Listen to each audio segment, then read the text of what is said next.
Hello, and welcome to episode 97 of the Book Wars Pod, the only local podcast that reads Star Wars books to underprivileged 30 to 50 feral hogs. I hate you so much.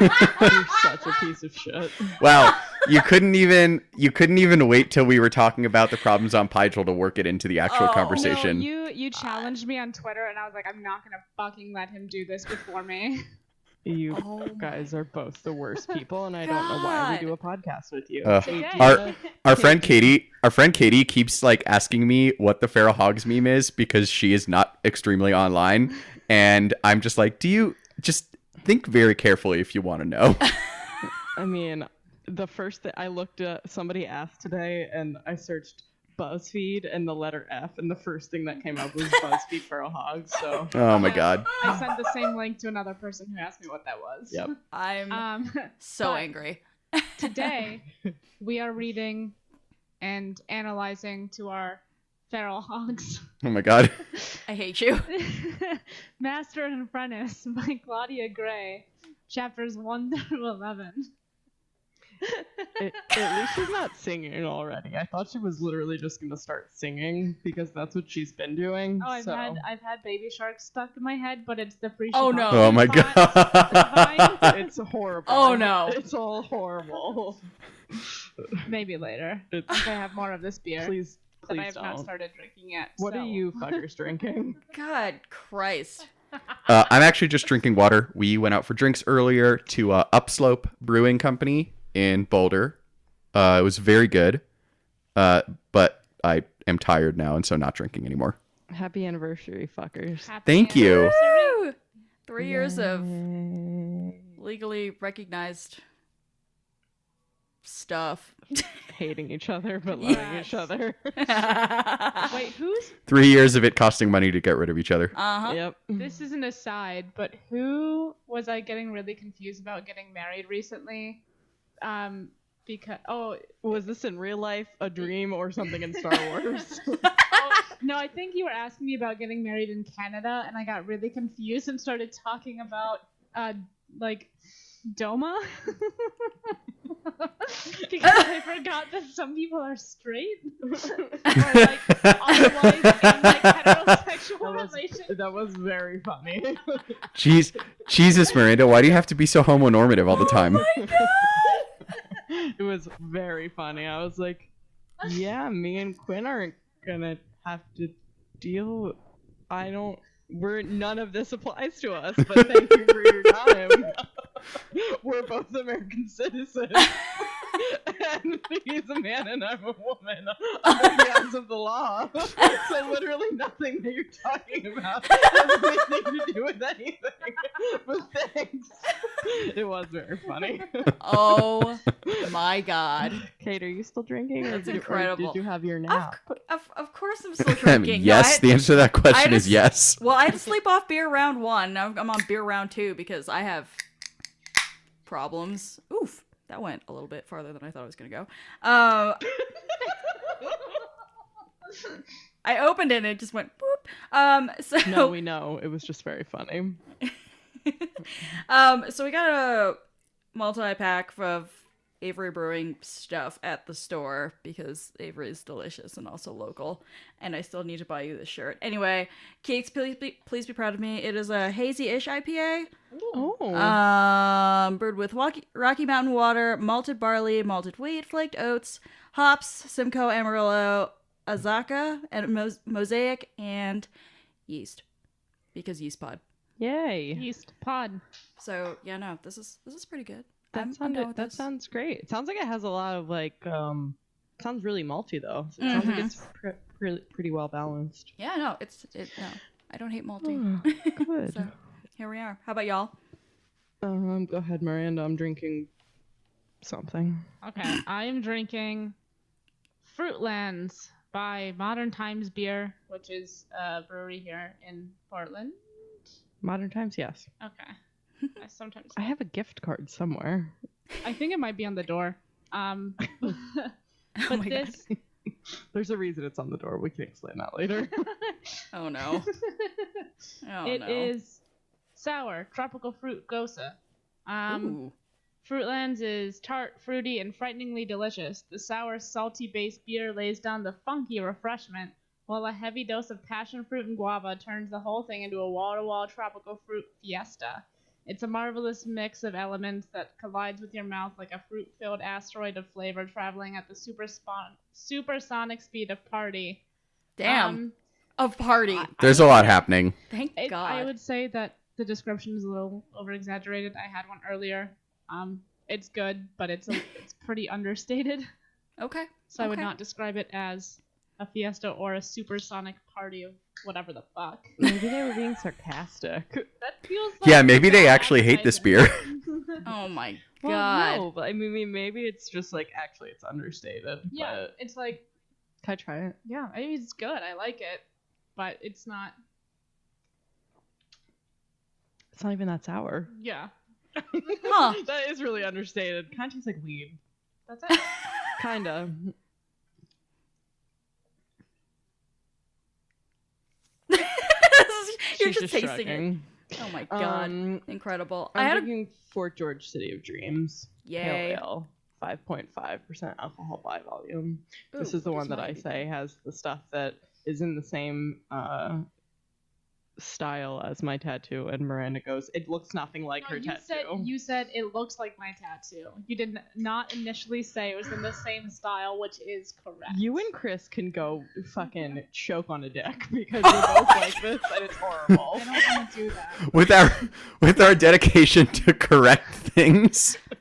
Wow. Okay. With your dedication to when someone admits that they're like, yes, I said it incorrectly the first time and I've since corrected myself, and you're like, Well, but no. you said it wrong Well, the no, first that's time. And I'm fine. like, That wasn't what you said, No, though. so you just my said you God. started dragging me for like For petting tree is what it is. You both are After- the worst. that, thank you, Kate. Well, You're- she- and now Jesus. they're arguing. They're like, no, you're wrong about saying that we said you were wrong. Oh my No. fucking God. Miranda, I see you. I she I just witness your existence. Both She just- disgusting. incorrectly drag. Like, feel free to drag me for anything. But that was an Except incorrect when you're, drag. except when she's like the wrong. past 24 hours of feral hog memes. Oh my fucking God. Can we talk about Star Wars before we quit the pod? Because you're both the worst people I've Yes, ever thank met. you. This is a good book, and I want to talk about it. I know. I want to talk about it and not quit the pod out of rage on my anniversary. Hi. What? Star Wars. Oh. Okay. So, All right. when and where are we in the universe? This We is- actually got like a definitive answer to this one, which is a refreshing change of pace after going through Dooku Jedi Lost and Most Wanted, neither of which have a set timeline. Yeah, this only has 2 timelines so far, which is great. And only one of them matters. Like it's just Yeah, the one other that one's matters, and just- then the Child other one's Qui-Gon. just for like color commentary. Exactly. Obi-Wan is 17 and he has a rat tail. He does. Accurate. It's true. A braided rat tail, but it's still a rat Which is a tail. fancy God. rat tail. It is a fancy rat tail. Oh my God. And Qui-Gon's 40, which he says. Sure is. And this is 4 years before the Phantom Menace, because someone wrote that in the outline for me. Yes. So the Phantom Menace, I believe, I don't know where this is from, but I believe I know that Obi-Wan is 21 in the Phantom Menace because Anakin is 11, Is he Oh. 10 years older than Anakin? and he's 10 years older than Anakin. Oh shit.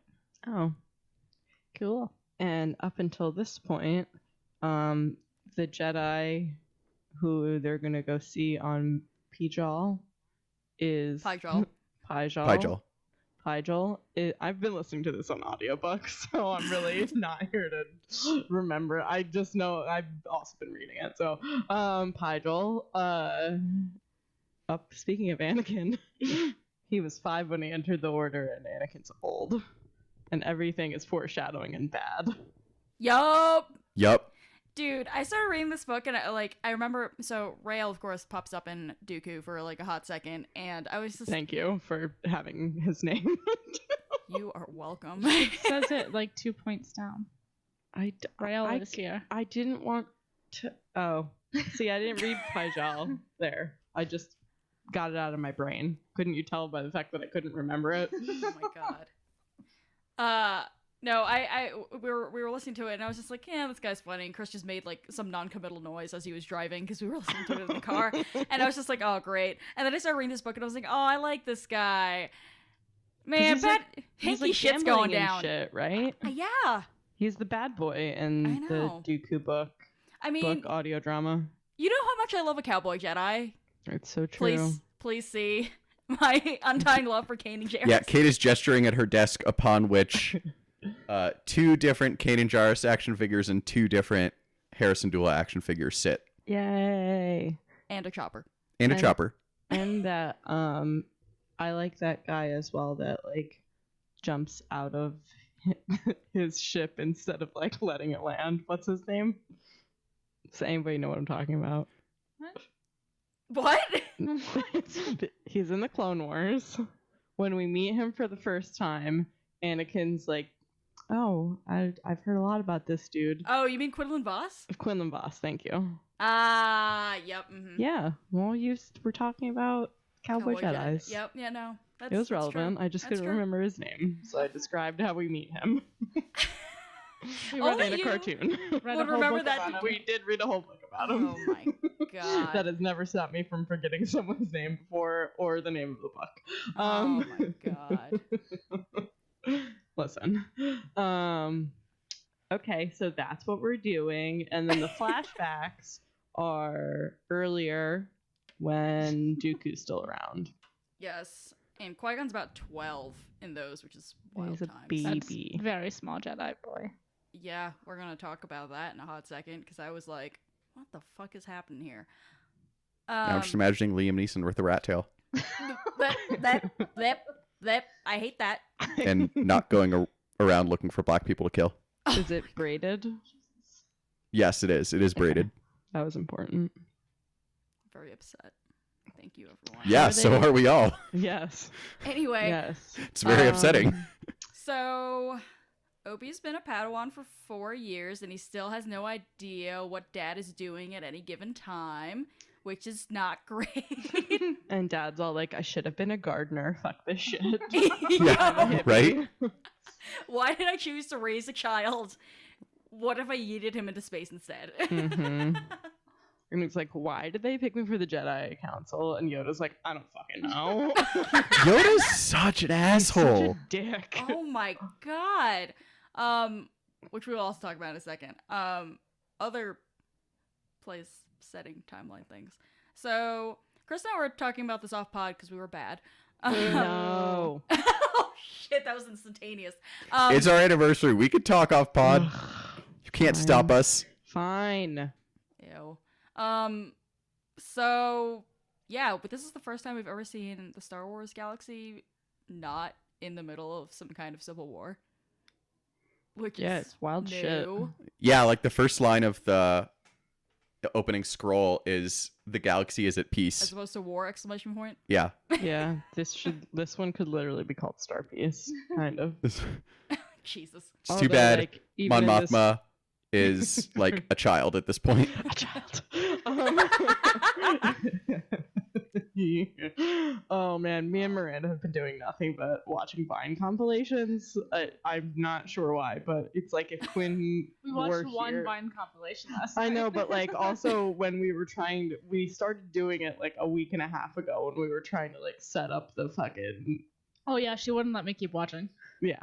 Anyway, also like I watch Vine compilations when I can't sleep, so Oh god, it's that's fine. why you That's can't that's sleep. good No, I to was keep me gonna sleep. say. Keep me sleeping. It's between ASMR and Vine compilations. So it's all my YouTube and dog training videos. At least now I'm finally getting a dog. Yay. Potato. Anyway, someone wrote "Not for long, bitches" Who wrote this? under Galaxy of Peace. Was that you, Miranda? Miranda's just anticipating the 30 to 50 feral hogs that are going to come barreling in. Ah. Well, I that's mean, the most effective weapon of space war. Yo, like, This Death Star emits 30 to 50 feral To hogs. be fair, Yeet 30 to 50 feral hogs at all. I hate all of you so much. to be fair, Um, puffer pigs not safe. Yo, puffer pigs would 30 to 50 puffer pigs would be horrifying. They would fuck shit up. I Anyway, know. 30 I to love how 50 Hondo was like Feral puffer puffer pigs. pigs. That's my plan. oh my god. Anyway, So Chris, have we ever seen plasma before anywhere? Have we ever seen what? Plasma? Yeah, because Like, they. I don't as think a so. weapon? Just like as an entity? I don't Yeah, think 'cause I was so. like, I don't know what they're doing. I don't understand what's going on. It Oh, it sounded took me, like, bad. several reads of this, but basically, it sounds to me like the bomb just emits a bunch of plasma that is also on fire. Oh no, And plasma seems is bad. Yeah, and plasma is actually a substance, so they have to cut through the plasma to get to the airlock of the ship and then get on the Ooh. ship. Yeah. oh no. Mm-hmm. And whatever wandy things they have that aren't their lightsabers, like neutralize the plasma. Yes, I assume that lightsabers would just set the plasma on more fire. Yeah, because do they have other things? Yeah, it's either that or they were doing like precision work or something like that. I Okay. don't know. It's Yeah, I think it was fine. that know they it were doing doesn't precision matter. work. Whatever. But here we are. No, I had to read that. I had to read that twice. I was just like, wait, but I thought you cut the door off. Oh wait, no, you're not cutting the door off. You're literally cutting goo off. Got it. Yes, and then they're all floating around. I know, It's very and- funny. And Obi's like, I'm gonna vom. I know. It's very funny. Oh Jesus. It is very funny though how he like gets into it and like we get the whole background on it beforehand. Like this is, you know, kind of this like spiritual pilgrimage, and he gets in there and he's floating around. He's like, "What the fuck is this?" I mean, I feel that. Don't worry, there are slaves there. I know. Oh my God. Would it be That was Star awful. Wars if there weren't slaves which are outlawed by the Republic? Do. Yeah, they're really doing a great job of making sure that the outlawed things aren't there. Oh God. Slaves. Like lots of slaves. Like 30. How many non-slaves were I know there were 37 slaves. 15. That is so many slaves. Mm. In one ship. Yeah. Too. Yeah. In one, it's not even like it's a ship, but also like you are inside of a golf ball, Yeah. and That's this is covered with comfortable. plasma. Is it like Yep. a house-sized golf ball? Like I was just trying to picture Yeah. people in this room right now, and I was like, we cannot fit 52 people in this room. Oh. Yeah, We're certainly not floating. like just a big ass golf ball. Yeah. That was I just also math. enjoy that like it's just so old. Like they just clearly haven't updated this shit since it was built. Like I'm just picturing like 2,000 years from now, like some weird ass cult is like going up into the atmosphere in fucking Sputnik. Like Oh Jesus! I mean, one of my favorite things is like we know Obi-Wan's obviously young, but like he acts so young. Like I read the first chapter and almost threw the book out the window because I was laughing so hard because it's just like I've never seen Obi-Wan fuck up so many times in the space of like 3 minutes. Because he's always like, perfect and put together and all this other stuff. And he, like the way you tell that he's like going through some shit in the Clone Wars is when his hair is fucked up, right? Like literally. Hashtag this get man the door. Like literally this man is perfect. And so he's just like, I don't know what's going on. Why don't you speak in complete sentences, Dad? It's amazing. Because he's a space hippie. Yup. Yeah. Duh. It's true. That's what I wrote on the outline. He sure is. Yeah. No, I get that though for Obi-Wan, like especially in a situation where he's unfamiliar.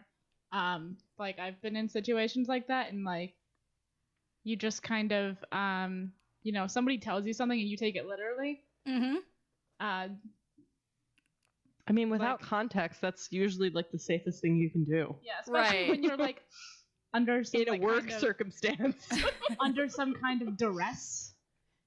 And like Yes. that's the thing to focus on to make things better. Yeah, I mean, we are also doing a podcast with 4 extremely anxious people. It's just like, please give me distinct and detailed directions so I don't fuck this shit up by accident. tried to give Miranda a Lego Stormtrooper to play with, and she said no. I would make so much noise with that. They don't make any noise. That's yeah, why but I I'd gave want to it start to you. playing with it and go like, pew, pew. Okay, that's fair. Give it back. Oh my god. You know who doesn't make any noise? Official French potato of fry. the pod, Potato Dameron. French fry. But Potato Dameron is great, and I'm really proud.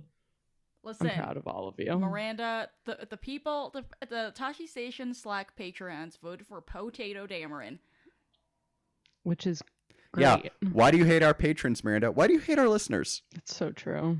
Potato French fry. She talks about it all the time. How much She hates our listeners. Yeah. Yeah. Not just like as a group, but just like individually, every single one of them. It's really dark when I start calling them out one by one. I know. Yeah. She has a lot of burner Twitter accounts. Spoiler speaking alert, of- every feral hog meme that Miranda has retweeted in the past 24 hours is actually just Miranda's burner accounts. Yes. I'm furious. So speaking of fucked up things, so Zerka seems to own the slaves. Is this right? Yeah. Yeah, and like the whole planet. Yes. And also everything in the galaxy Okay. that isn't under the Republic. right, Okay. which is fascinating since we haven't heard of them before, so I'm interested to see what the fuck happens with them. And it sounds like the diamond bitch that saved everybody probably was a slave. What?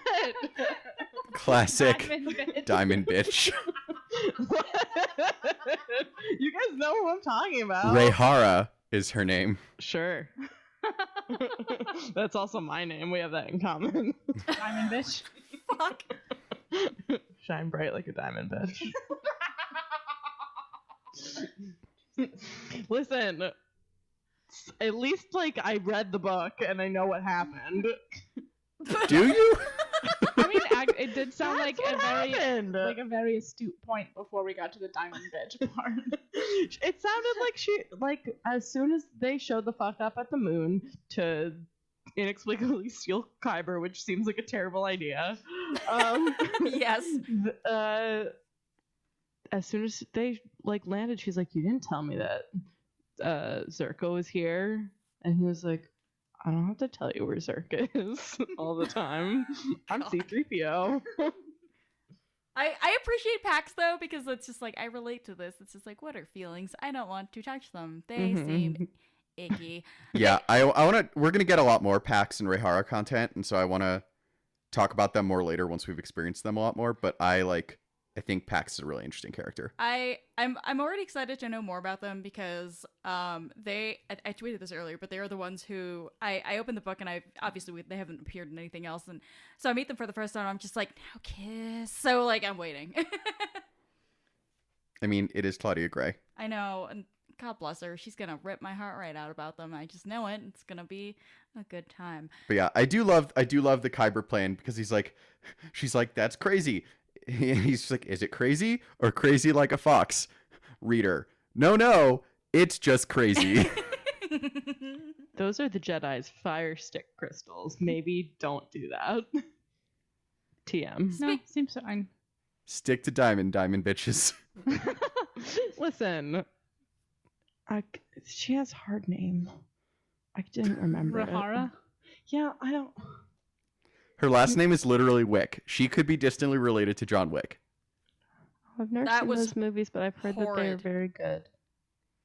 I've also never seen those movies, I to haven't, be I haven't honest with either. you. But I think I did have a dream last night or recently about discussing the first couple of chapters and meeting them. Pax and Rahara Did you discuss the first couple of chapters with them? in the dream, maybe. Oh. I don't know if it was real life. Were you asking for their exploits in the time they stole the No, Kyber I just crystals? was talking about them stealing the Kyber crystals and how it seems like a terrible idea. Guys, maybe you shouldn't do that. Once again, real life, a dream or something in Star Wars. Or a Anyway. combination of the three. Yes. Oh, Jesus. Speaking of Jedi with their fire sticks, can we talk about Obi-Wan and Qui-Gon's relationship? Yeah, I Because- suppose we No. could actually get back to the. Oh, damn. All right, bye. Well, Just that's wanted our to make show. Sure, I just wanted to make sure we finish our Pijal point. No, that's real. But that's all. That's it, okay? That's it. So yeah, we've already been talking about it a little bit, but yeah, their relationship here is quite different from the one in Phantom Menace. Like, you still have them nicking each other, but it's definitely a more peaceable relationship. I would feel like it's more comfortable. I feel like Obi-Wan knows a little bit better what the fuck Qui-Gon means when he talks. Mm-hmm. Well, and they fight so well together in Phantom Menace. Yes, definitely. Yeah, you can tell that they've like been together a while in the Phantom Menace, which is true. But it just seems, especially after reading this, bless you, that's only like 4 years before the movie, which seems like a long time. So maybe don't listen to that part. But, you know, we see the unease that Obi-Wan has with being Qui-Gon's Padawan, just because he doesn't understand what the fuck Qui-Gon is doing at any given time. I mean, Right. that's a mood, though.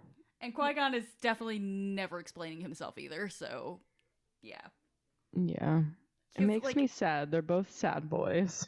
I know. The bit where they're talking about Obi-Wan needing to learn how to swim better, I was just like, oh, it's so sad, but also it's like, again, it's, you know, one of those cases where, well, you could have been teaching him this the whole time, but I don't, like, Qui-Gon's not the sort of guy to walk into your room with a fucking lesson plan, so Yeah. I think this is part of the problem. Like, Obi-Wan's learning style is not attuned to Qui-Gon's teaching methods. Yeah, like Obi-Wan needs a syllabus, and Qui-Gon is like the teacher who's like, let's watch a movie, and then at the end is like, pop quiz, what was the main lesson of that movie? Damn it, Qui-Gon. Tag Qui-Gon. yourself. I'm Obi-Wan. I fell asleep during the movie. I was very tired in high school. Too many Wow, twist. activities. Jeez. I know. Twist. Now I do nothing, but I'm still tired. God. Tag yourself. I'm me. Oh my god. Oh, Sorry. But we are getting, just to continue that point, we are getting a lot, like, there's much more tension between them, and even some like hostility with how Obi-Wan, you know, fairly feels when he hears that Qui-Gon is joining the Jedi Council. And so it's interesting to see. I'm thinking back specifically to the point in Phantom Menace where they kind of have their little fight over Anakin, where like Obi-Wan's like where he's like, don't defy the council again with this bullshit, and Qui-Gon's like, I will do what I fucking have to, whereas like Obi-Wan's like, cool, you say I'm ready for the trials, like, but like you're clearly just dumping me off again. Mm-hmm. Yep. So like you can definitely see like they're very clearly much closer by Phantom Menace, but it didn't take a whole lot for this history to come back up. Yeah, Mhm. definitely. Agree. And- they're both very Harry Potter book 5 in this. God. Oh, God, it's Well, they're just like reading into every little thing. Ugh, he didn't call me master. He's just preparing for when I leave him. I'm like, can you both shut the fuck up? No, but Chris, I was gonna bring up the same point from the Phantom Menace, and I think it's because, you know, when you watch it and you think about like Master and his Padawan, if you haven't read this book or like been exposed to a lot of other, you know, more intimate views of a Master and their Padawan, when he's just like, we should absolutely not fucking take Anakin back to the Jedi. What the hell are you thinking? This is a terrible idea. And Qui-Gon's like, this is fine. You know, I think it's really easy to view it as like, wow, this guy's just like being a dick to his master. He should be learning from him. Like, this is probably fine. But then we see in this book him just being like, what the fuck are you doing? And like Yeah. a lot of the time he kind of holds it in here. And I think we started to see in this section him starting to push back a little bit and like demand some more answers from Qui-Gon. So I just kind of see that as like a natural progression in their relationship. Definitely. I'm also curious to see, how, you know, Obi-Wan takes on Anakin as his Padawan a little bit, honestly, a lot bit at the beginning out of guilt. and his sense yeah. of responsibility to Qui-Gon, and I wonder how much of that is going to get planted along the way here, because we are seeing a lot of, I mean, it's a book obviously building on their characterization and their relationships, but like it has a lot of implications for the Skywalker saga. Yeah, and let's not forget, in the original Master and Apprentice short story by Claudia Gray in From a Certain Point of View, Qui-Gon, like, kind of says, I'm sorry, you were not ready to train Anakin. And Obi-Wan, like, gets a little offended. He's like, Anakin made his choices. This shit ain't my fault. Mm-hmm. And, like, so it's like, there's absolutely a guilt factor. And, like, I would even argue that it was 100% because of, it was his dying promise, or his promise to his dying master, that he was going to train Anakin. Mm-hmm. And, like, Qui-Gon forced that on him. And so, like, we're going to obviously see more about their relationship and how it builds over the course of this book. But there's, like, that's not that heartwarming of a moment. Right. In hindsight. Yeah. No, now I just feel like squicky about it. I was telling Chris I really want to rewatch The Phantom Menace after this, but also I want to punch myself in the face. So Instead of doing that, because it's more enjoyable. So true. Thank God. But Kristen, what? A communications blackout can mean only one thing: 30 to 50 feral hawks coming into my yard and attacking my kids. Anyway, I hate you so much. Yeah. How to get a divorce in Colorado. Can I just say that, like, the story group is doing such a good job making terrible storytelling really rich. Right? They're reverse engineering making the prequels not totally blow chunks. Which is No, great absolutely. for those of us who kind of like the prequels. Okay, well, we all grew up in the prequels, so Okay. no, I just mean like. No need to attack. Okay, Miranda's favorite prequel is episode 2, so she can get off the pod. Oh, fuck! Tell me that's not a garbage opinion. Welcome. I Welcome never to said it Hus- wasn't a garbage opinion. I have openly admitted to that multiple times. Welcome to Hostility Pod. Yeah, right? Population 4. Sorry, just checking. Are me and Kate still the ones getting divorced, or? We're not getting divorced. We're getting a puppy. You can't have a baby just to save your relationship, okay, guys? You can't tell me what to do. Oh, fuck. What if we If you have get a dog, puppy? will you still love us as much? Yes. God. You'll be the dog's grandparents. Oh, that's weird. I don't like that. Why? Anyway, That got weird. Kristen, to your point, though, I You're not actually my parents, Chris. Oh, Jesus. Relax. I know, that's why it's weird. I actually think that's a great point. I mean, Kate's like, I'm just call me rolling- grandma only. rolling right over. Because I mean, Kristen, one of the ways I sold you on watching the Clone Wars back when I began my slow long con into roping you into this fucking mess is, Blah, blah, blah. is that it makes the prequels like worth it, you know? It's just like I really do feel like the Clone Wars like saves the prequels because it actually provides literally anything that the prequels don't, such as stories, Such as plot. characterization, Characters. all a that. point. Things. Dialogue that doesn't make you want to die Yeah, and this is God, sometimes. Jesus, and this is also the youngest we've ever seen Obi-Wan. Like we've got the whole lifespan of Obi-Wan Kenobi, more or less now, finally in the canon, which is kind of interesting. He's one of the few characters I feel like at this point that we know pretty much everything about him, actually. Kenobi. Yeah, it's him and Anakin. Yes, which. Bwah, bwah, bwah. Yeah, right? One of them was better than the other, maybe. Oh God. One of them chops the other's legs off. He was like a brother. Or was he like a father? I don't know.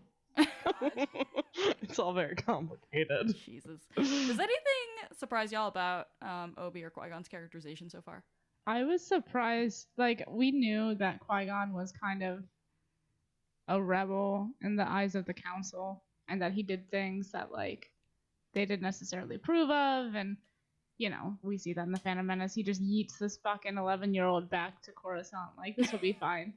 And gambles for people's lives and things. Yeah, Who cares? minor Love stuff. that Obi-Wan mentioned that, because I was just like, another reason why I was just like, I'm gonna throw this book out the window, so help me go. Anyway, go on. I was surprised at like the hippie part.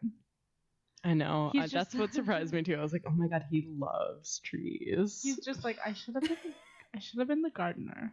He's I just- high all of the I just time. want to like smoke some space weed, go read some like wild prophecy shit in the in the archives, and then go be among the trees. No, And I don't mean, want to have to do anything else.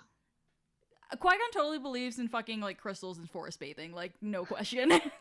Yeah, absolutely. Yes. I appreciated how fallible Qui-Gon is, because like, and you get this a lot in the George Lucas headed films, but like, he's kind of the perfect Jedi. Like, he's the platonic ideal of a Jedi in episode 1. Like, he trusts the Force and he trusts himself and he acts on his instincts and he won't let authority tell him what to do if he knows is right, and yada yada yada. And then he dies, and it's very sad because the most perfect person in the world has died. He's like, It's like how I felt Liam Neeson had died when he said he wanted to go out and I just know, kill right? random Jesus. black people. but like it's very young Luke. Like, it's very like he's never made a mistake in his life, which is boring. Like, that's boring storytelling. And I appreciated that. It's like, yeah, he's very clearly brilliant. He's very clearly an incredible Jedi. But you also have, shit, I didn't tell Obi-Wan that I'm dumping him. Should have come up. And also, like, Obi-Wan being like, I'm sorry, I was avoiding you. You're 17. That's normal. Whereas I'm 40 and I let you get away with it. Like, I appreciate that he's, like, at a certain level, just as petty as the rest of us, because he's, you know, in this case, literally he's human, but he is a relatable, sentient being. Mm-hmm. Right. I mean, that's kind of the way. I mean, we've seen Obi-Wan be fallible so many fucking times at this point in the canon, but again, it's not at an age where, I mean, we can obviously picture Obi-Wan as a younger guy because of the Phantom Menace, but picturing him as a teenager is one of the most entertaining things ever. Bet he was a fucking nerdski. Mm-hmm. He def was. I mean, we see that, but But yes. He reminds Absolutely. me a lot actually of like young Luke. Yeah. That's a great point. Yeah. He does. Like, I feel like Luke would be like, what a piece of junk. Like, I mean, literally, he did say that. But I just feel like, I guess I should have had an Obi-Wan quote that Luke would have said. I don't know. You guys know what I mean. But absolutely. No. Yeah. No, he's just Obi-Wan super basically frustrated. said that at the soul ships. Yeah, absolutely. He did. Also, just like, you know, Qui-Gon not teaching him the way he wants to be taught. Guess I'm going nowhere. Like, Jesus. Oh, Yeah. Not the droid That's a point for that merits further examination on a bonus pod. Hmm. The evolution of Obi-Wan as a character and how it affects those around him. But also, it definitely explains his connection to Luke is obviously through Anakin, but also because he's just like, I see you, whiny child. I too was a whiny child. Right? Correct. Moisture Whereas your father was always just kind of a weirdo. Moisture evaporators are very exciting. I All don't the care what time. anyone says. Jesus. I was also surprised to see that Obi-Wan was a Padawan at 13, and that Qui-Gon was a fucking Padawan when he was 12, because we know from the Clone Wars that Ahsoka was 14 when she became a Padawan, and she was already young to become one, and they just made her one because wartime, whatever the fuck. So I was just like, what are y'all doing over there at the Jedi Order? Just like yeeting these children out into space and just, I don't know. The child soldier aspect of the Jedi Order was bad enough during the Clone Wars, but this is just, what is happening? Yeah, it's definitely it's interesting to see how young they are, and I almost wonder if that was intentional or if that's just something that fell through the cracks a little bit. See, I- I took it as intentional because I was like, well, all of these people are super fucking strong with the Force. Right. Is there like a regular age that people become Padawans? 16? Oh Yeah, wait, yeah, like probably. Dooku, because Dooku and Jedi Lost was older. Yes. Right, he was like a teen. Yeah, they were thirsty Yeah. hoes by the time they got there. Sorry. Yeah, no, I meant think that you're as right. an actual point, and I said thirsty hoes, and I was like, well, I guess that's not a point anymore. He and Sifo Dyas got masters about the same time. Mm-hmm. Mhm. But like Dooku was obviously also very strong in the Force. Right. He was also a fucking dick. Well, great. I I kind I of hate wonder. him so much. That was Oh. the point that I put on this outline. I Great. fucking hate Dooku. Fucking great. Sorry. Oh my I god. like how the whole point of Jedi Lost was to like give you backstory into Dooku and like potentially make him more sympathetic. And Kristen's like, I hate him more. Well, he's a fucking. I'm like, yeah, all this stuff should make him more likable, and I'm like, that makes it even worse that he's not likable. He's the worst. It's true. I like the Great Stone Dragon better than I like him. Who doesn't like the Great Stone Dragon? Honestly, It's not Stoney's fault. So Obi-Wan and Qui-Gon becoming Padawans at a younger age makes me wonder at what point the Jedi decided to put strength in the Force over actual individual readiness, because that kind of feels like what's starting to happen. Yeah, I mean, clearly there's not a lot of logical thinking happening at the higher levels of the Jedi Temple. illogical thinking on my Jedi Council. Honestly, though, I just because it really does feel like it's like, were they ready skill wise to become Padawans? Yeah, probably, but when you're Definitely weren't ready emotionally. exactly, Mm-hmm. exactly. And I mean, Qui-Gon even comments upon that, like, why do we fucking yeet these kids into space at puberty? That's a fucking horrible idea. How do we know how old Anakin was when he became a Padawan? I mean, he became a Padawan right away because he Yeah. was such Yeah. a weird case. Oh, Like, I think he just learned the 10? basics as he was a Padawan, so like 10, 11. Yeah. Mhm. And Luke was even older. You Oh, hate to Luke. see it. Well, Luke just kind of like got a little bit of like, this is a lightsaber. Don't put it in your face. From Obi-Wan. And then Yoda's just like, Guess I'll die. what's that I'm a fucking vine? backpack. Yeah. You know, What? You know the vine for Luke's carrying Yoda like a backpack, and then it plays like a song. No, I don't know that vine, but back Yes! to Yoda. I'll find it. Oh no, I know that song. It's on YouTube. Fucking Yoda.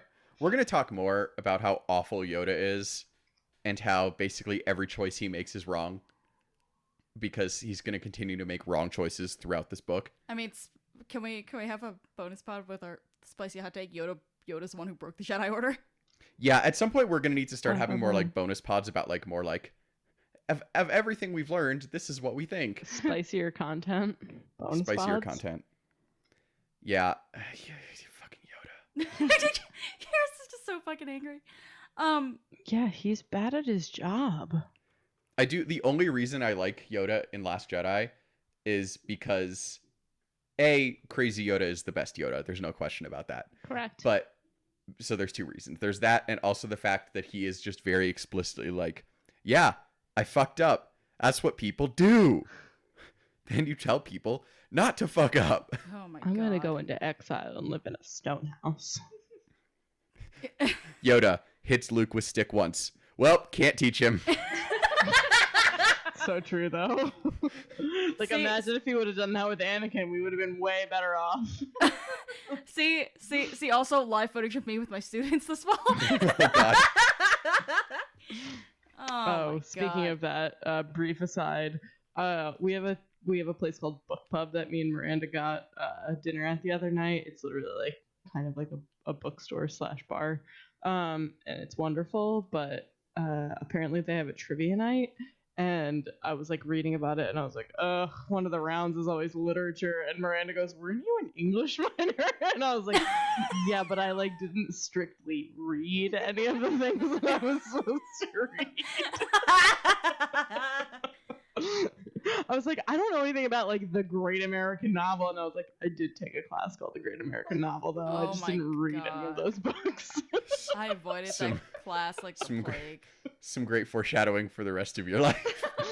Fuck! Kristen can't read TM. Actual self-owned. Congrats. It was very funny. She was like, "Why are you upset that there's literature around?" I'm like, I don't fucking know anything about literature.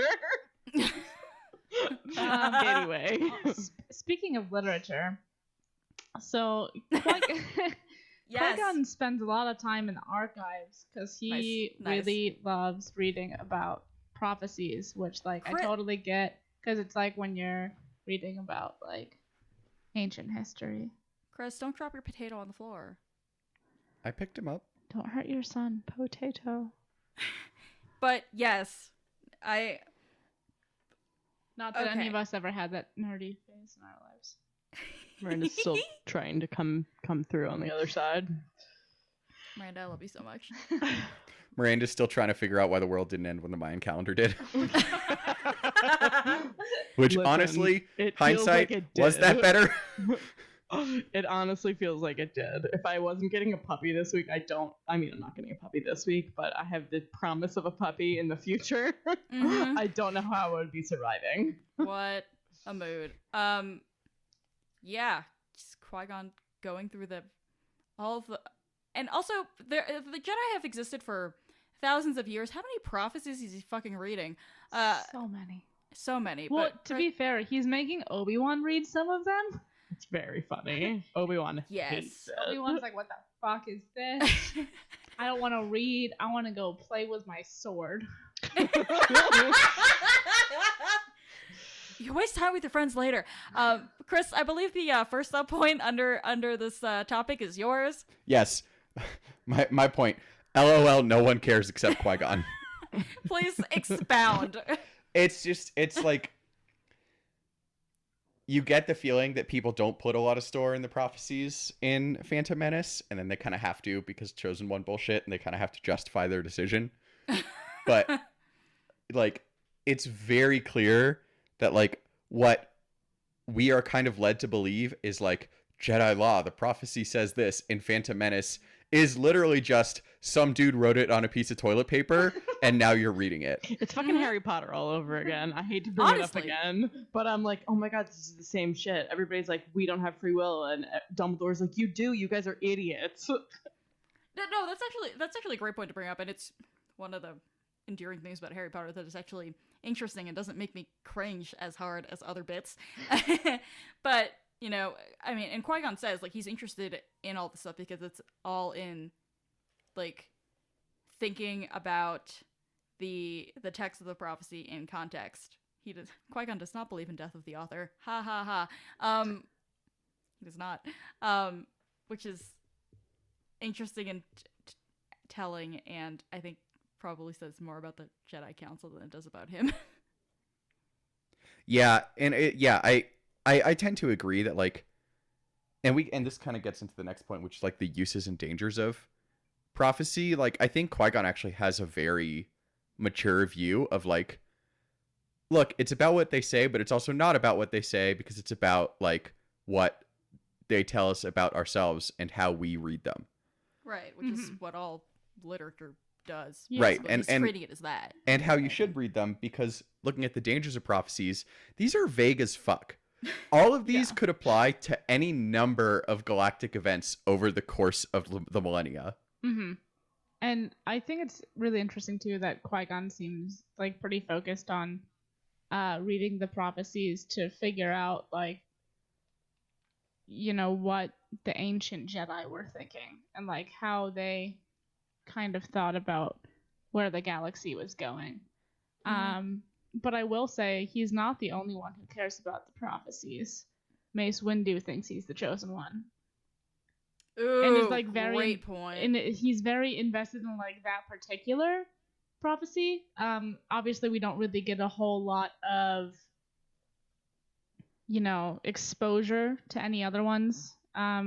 In certainly the films to this point, but it's very weird. Like, it's almost never mentioned anywhere else in the films, and in the Phantom Menace, it's like, we found this Chosen child on Tatooine. The child. A child. Is that still canon that Mace Windu thinks he's the chosen one? I think it is. I don't know. What do I even Google? Does Mace Windu think he's the chosen one? But Hey, like, I'm gonna Google it. they roll up with this child they found on Tatooine, and they're like, he's the chosen one, and the Jedi Council's like, okay, and then they just like make him a Padawan, and then he destroys the galaxy, which is a danger of prophecy. But I think that kind of stands in contrast to the way that Qui-Gon explains the importance of prophecy to Obi-Wan, is maybe my point. I don't know. I just had to drag Mace Windu and the Jedi Council. I mean, always appropriate. But no, I think that makes sense. I mean, I think part of the... And I think this is something that Yoda gets at in Revenge of the Sith, when he talks about, like, maybe we misread the prophecy. Like, nobody really knows what balancing the Force means.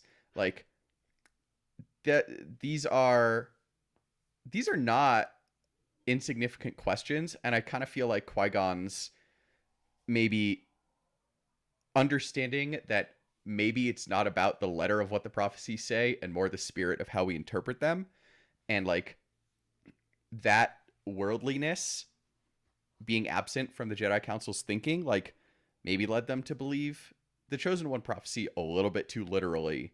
And then not only, like, did they do Anakin a disservice by, like, putting all this pressure on him, but they also, like, kind of created the monster by, like, not trusting him, but simultaneously, like, being like, so Anakin, you're going to save us all, right? And, like, it's kind of, like, one of the dangers of these things is kind of like, the choice, the seeing the future paradox. Like, if you know what's going to happen, then either it won't happen or you're going to try to avoid it so much that you're going to create it. Right. And Very Oedipus. I Look, I Exactly. did in English. Hey! pow pow. Ironic, 'cause But it's Greek. Fuck off. I think, especially like specific to this prophecy, and this might be getting a little off topic, but Off I topic will on my podcast. I will bring it back to something that happens in the text here. Our podcast. But I think Rude. like the Jedi Council also like grossly misinterprets the prophecy, because it's about like the chosen one who will bring balance to the Force, and they're all like, he's gonna eliminate the dark side and save us all. That's And, not like, how the Force works. That's not how the Force works, and I think that's kind of implied in like how a lot of us, like, it's easy to think that, like, oh, bringing balance to the Force, the light side is good, the light side's gonna win, which isn't balance. But it was really interesting to read this section and like be thinking about that. And in one of the flashbacks, one of Qui-Gon's flashbacks, he was like talking about like feeling the Force and things, or maybe this was when he was in the garden, and he was just thinking back to the first time that he touched a tree that was like full of the dark side. Mm-hmm. Yeah. And Dooku was like, no, it just be like that sometimes. Right. And like, I mean, it's true. Remember this feeling. This is Why? the dark side. Why did you throw your potato at me? I didn't throw my potato. It hit me. It bounced. It hit me. I don't know what to tell you. Oh my god. There was a potato incident. but I think that like, Qui-Gon kind of does have a very different approach to prophecy, because he just thinks about it as like differently than they do. Yeah, and ironically, Kate wants to talk. I just wanted to say that the thing about Mace Windu thinking he's the chosen one, it would appear that it is no longer canon. I cannot exactly find where that is sourced from, but I think it's in Shatterpoint. So It's okay. I thought it was in Shatterpoint too. I didn't know if it was elsewhere in the new canon. Mace Windu is Snoke anyway, so it's fine. It's It's very true. true. So true. Yeah, I didn't find it either, Kate. But I wanted someone who wasn't me to say that. He's Um, Because I'm bad at things. He still has a purple lightsaber. So Yep. true.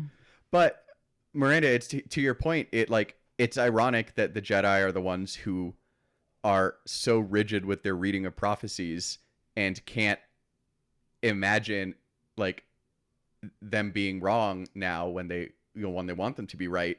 Because Qui-Gon, who is all about they tell us more about ourselves and how we interpret them, it tells us a lot about the Jedi that that's how they interpret the prophecy of the Chosen One. That they are so bereft of self awareness and self-examination that they can't picture a world in which good things happen doesn't necessarily involve them. And like, not to say the Empire was good, but like balancing the Force, whatever that means, being good, they can't imagine a way in which they are not empowered by that. And we've talked before about Jedi hubris Mhm. and how that was so instrumental in their downfall, and here it fucking is. That's going to be on full display in this book. Also, the Oh, fucking goody. council is such a fucking goddamn garbage fire right now. Qui-Gon agrees. Well, And like we've talked, I just mean like we've talked about that a bunch. How the council Yeah. is like it's written all over the place that they're gonna make stupid fucking decisions, and it's gonna make everything bad, and then it does. well, it's also interesting. Like nobody else cares about the prophecies, and then when the Chosen One comes up, they're like, "Yeah, prophecy. We got to do it. We have to." And it just seems like very self-serving. So Yeah. from Qui-Gon, Self-serving on my council. oh my god. So from this perspective of Qui-Gon and how he treats the prophecies versus him in the Phantom Menace being like, this kid is the Chosen One. How do we bridge those two things? The Phantom Menace had bad writing, and Claudia Gray is a good writer. Okay, I accept that. Yeah, I mean that is the out of universe. The out of universe answer is that the Chosen One is a stupid conceit. Midichlorians are dumb. What? The Chlorians are the powerhouse of the cell. I think the in universe answer to me is Qui-Gon was so struck by Anakin when he met him and can feel how powerful in the Force he is, can feel how strongly the Force moves through him, learns that he doesn't even have a father, which is weird. To me, it's kind of like he's so struck with Anakin that he's re-examining everything. Basically, this kid is so fucking... That he's like, I don't like to put too much store in these prophecies, but this literally fits. This is just wacky, guys. Yeah. Right. Like he literally found Space Jesus. Yeah. Yeah. Yeah. Oh god. Yeah. So that's my in-universe interpretation. Okay. Cool. Fair.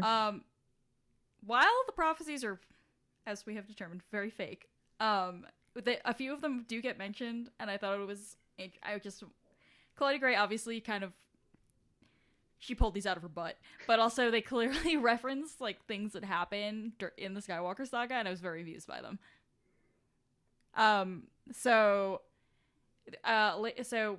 Obi-Wan lists off a few, but the one I really enjoyed was later in the section that we just read, where Rael's referring to a prophecy about someone will ascend to the council and everyone will be mad suspicious of him.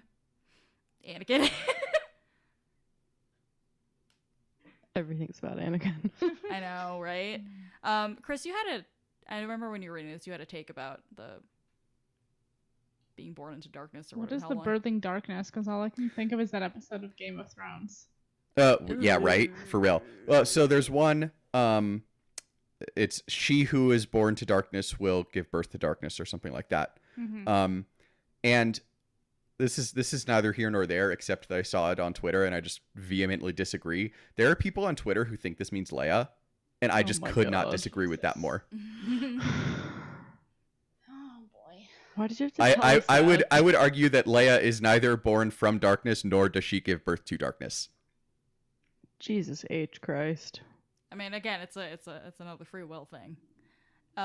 Yeah, like to me, like being born from darkness and giving birth to darkness needs to be much stronger arguments of darkness. Like, it needs to be like you were literally born of like an unholy magical union of like the dark side incarnate and give birth to like an evil shadow baby like Game of Thrones. Like, my that's God. what this prophecy means to me. Like, I don't think it's fair to say that Leia, whose mother is Padme, was born of darkness. And It's rude. or that she gives birth to darkness when, and I'm not a redemption person, but like Kylo got pretty far in his life without being a mass murderer. Yeah, he made his choices. Like, it's not like he's Exactly. the kid from The Omen. I mean, if anything, that argues against stupid redemption because he made his murder bed. Now he can lie in it. But he's pretty, Kate. No, God help me. I also enjoyed. So the other one Obi mentions is when it's something about when the righteous lose the light, they will be destroyed by some undead thing. And I was just like, I am ready for Palpy and Rise of Skywalker. Yeah. I love it. Yeah, well, I'm not saying anything. I'm not saying anything. Don't shut the fuck up, Chris. God, now what? But the one thing I will say about this prophecy, What? I thought you weren't saying anything. well, He's gonna say different a different topic thing. that I am going to talk about is this prophecy applies to the fall of literally every marginally like successful civilization in the history of the real universe or any fictional universe. Real Are you saying we life, don't- a dream, or Star Wars? Are you are you saying we don't learn from history, Chris? No, I'm saying this is why you shouldn't take it too seriously. dare you. No, I know, but No, I know. also LOL. I I just know. like picking at these because I was like, Claudia Gray, I see how your brain works. Who the fuck wrote this last point? Me. It's more of a wrap Oh. up point, but I was like in the middle of reading and I was like, why did they let Anakin train anyone? Like, the more I see Padawans and their masters and how complicated everything is, the more I'm like, oh my god, Anakin didn't even think about what being a master was all about. He I literally know. was just like, hey, Ahsoka, do you want to go blow that thing up? And she was like, but master. And he was like, bye, come on. Right? I mean, It's like, Anakin what fucks the off. fuck? I mean, fucks Anakin off had and to- blows something out. I know. Like, Anakin taking Apprentice, honestly, was just one elaborate joke by the Jedi Council, honestly, which, like, great way to raise children. Like, Yep. But I- also, sorry, go ahead. no, I didn't have a point. I'm like, Ahsoka deserved so much better than this fucking trash baby. I But- mean, Ironically, probably the only correct decision we've ever seen Yoda make during his lifetime. ouch. Damn. I mean, hashtag changed my mind. But like, Jeez. obviously it did like, It was a good What? idea for him to go into exile. okay, fair point. Um, Damn! But like, it worked out for Anakin and Ahsoka. Like, it was along the edge of a knife it? and it could have just as easily caught on fire. You know, Yeah, Yeah, it So I he did. had to leave the Jedi Order. I mean, not because of her relationship And with then Anakin. Anakin No. turned into Darth Vader. Nothing. This is what I'm saying. Thank you, Miranda. But you know what? Ahsoka didn't die because Dave Filoni loves his children, Ugh, so it's God. all fine. Everything's fine. And Yeah, I she's will say it two would have been a terrible lightsabers. decision if Filoni had killed Ahsoka, but Oh my god. To be fair, as Ahsoka says in the Ahsoka novel, she had two parents. The other one was Obi-Wan. So It's so true. Mhm. Obi-Wan is real. Should we wrap yeah, let's wrap after it up. that fucking Uh, trash fire? Thank you for listening to this always insightful episode of the Book Wars Pod. fuck you, Chris. Next week, we're continuing Master and Apprentice by Claudia Gray, reading chapters 12 through 25. So please continue to read along with us and follow us on Twitter, Facebook, Instagram, and Tumblr at Book Wars Pod. Kate is gesturing. Oh, just because today is Happy Book Birthday to Crush of Fate by Zoraida Cordova, which we will be reading at some point. And Yeah, Myths and Fables by, I never remember the George author's Mann. name. I'm sorry, my friend. I don't remember your name. Yeah, Listen, two half Star of Wars his name books. is literally like a word we try not to think about. True. Fuck off, Miranda. Stop. it's like, did anybody watch House? Somebody's like, I've heard your name, like being like, I've heard of you, you're famous, and he's like, yeah, a lot of people have. It's also a noun. Great. Yes, much like that. That was important. Keep going, Dad. Yes, there are 2 new Star Wars books on shelves 2 days ago as you're listening to this. So go read them. Anyway, hit us up at BookWarsPod on social media, bookwarspod@gmail.com if you want to email us.